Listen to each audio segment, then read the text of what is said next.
Remnant 2's first DLC, The Awakened King, is coming on November 14th. Our entire team at Legacy Gaming is excited to dive back into the world of Remnant 2. And you guys might have already seen the preview video we posted on the channel, but one thing we didn't get to see is the actual reveal trailer for the DLC. So I want to dive into that and kind of piece it all together. What we know about the DLC, what our prior experience with Remnant 2 can inform, and then potentially talk about some of the gameplay experiences we might run into when the game goes live. Let's dive in. So the hour of reckoning has come at last. Rivers of blood and cries of agony.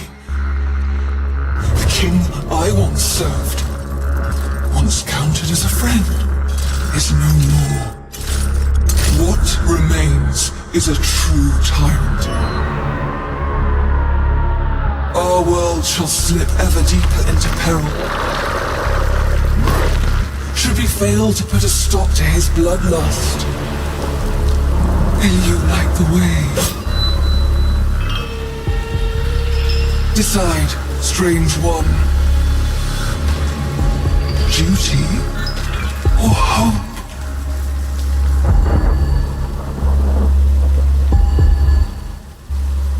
So a really epic, kind of self-contained story reveal trailer, right? We know that the overarching story of Remnant 2 is not necessarily the thing that you latch onto. It's kind of the micro stories within each of the worlds that really sucks you in. And I feel like a lot of people kind of miss that part of Remnant 2, but I mean, at least for our team, just speaking from experiences, that's what really caught our attention. We did a couple of videos breaking down the secrets that were contained in the world of Nerud, for instance. But when you look at a world like Losomn, there is so much going on here. And we're actually working on the Secrets of Losomn video that we're excited to tie into all of the new things presented in this reveal. So the first scene out of the gate that we see is Namwe chained up and clearly, I mean, narrating the whole thing, obviously, but clearly in this position of helplessness.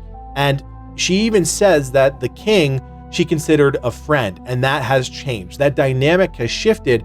So I think what we're going to see is the king's wrath is kind of full tilt, almost into the realm of madness. We see Namwe chained up. We see the Fae Council completely obliterated, and not by our hand, as in, you know, the base Remnant 2 experience, but clearly previously assassinated by someone else. And we actually get a glimpse of who that is because we see all of those characters kind of impaled by spears. And we know that one of the upcoming bosses is the King's Hand, if you will, which is a mini boss that uses these massive spears.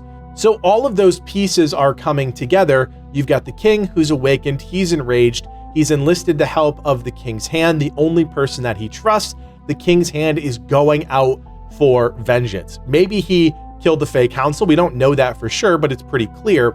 He obviously didn't kill Namwe, but maybe he was the one who imprisoned her. How the Goddess of Night gets imprisoned is definitely part of the story here, right? So there's a lot to unpack.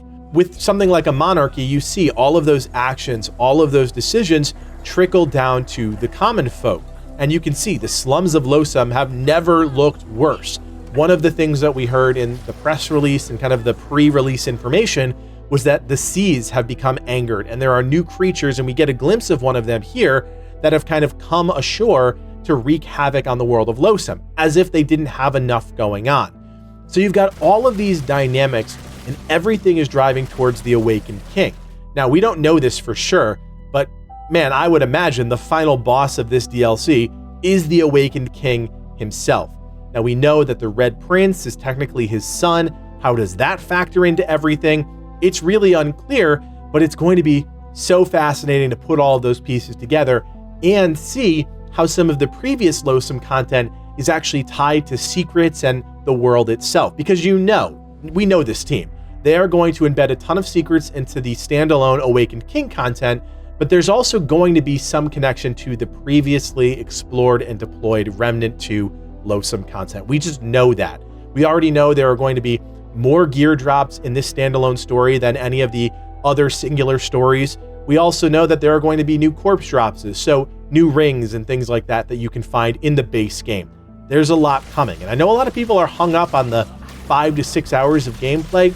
But you have to understand the Remnant 2 experience is about repetition. It's about exploring all of the different avenues that the team has developed. From a gameplay perspective, we kind of see what I think is the Ritualist class being presented for the first time here. That is the new archetype in the game. Obviously, there's going to be some sort of secret tied to that, but you can kind of tell by the brand new scythe melee weapon that the character is wielding that, yeah, this is probably the Ritualist. This is probably the new archetype, and yeah, they've got a badass new melee weapon. But then we see the character going up to Namue, and kind of the lasting impression we get from this reveal trailer is, what is your choice? Are you choosing hope or duty? And what does that mean? Does that mean imprisoning Namue and staying loyal, dutiful, if you will, to the king, or hope, freeing Namue and hoping that her vision of the world comes to fruition, kind of a more free and prosperous Losomn, if you will? We're going to have to make those big decisions. There's no doubt in my mind about that. How that all plays out, it's just unclear from this particular trailer, but we know there is more content coming, including, fingers crossed, an exclusive from your boys here at Legacy Gaming. Not guaranteed quite yet, but it's in the works. So more to come. Guys, I am so excited to get back into Remnant 2. As you can tell, this was an unscripted video just to talk to you guys about how excited our whole team is to play one of our favorite games of 2023. So if you're new to Remnant or you're recently finding the game and you want more content in your feeds tied to the incredible world of Remnant 2, you know what to do. Hit that thumbs up, consider subscribing, and remember, you can always join us on Discord if you want to talk to the team and win tons of free giveaways that are going on all the time. That link, as always, is below. My name is Codiak, and from everyone here at Legacy Gaming, thanks for watching, and play on.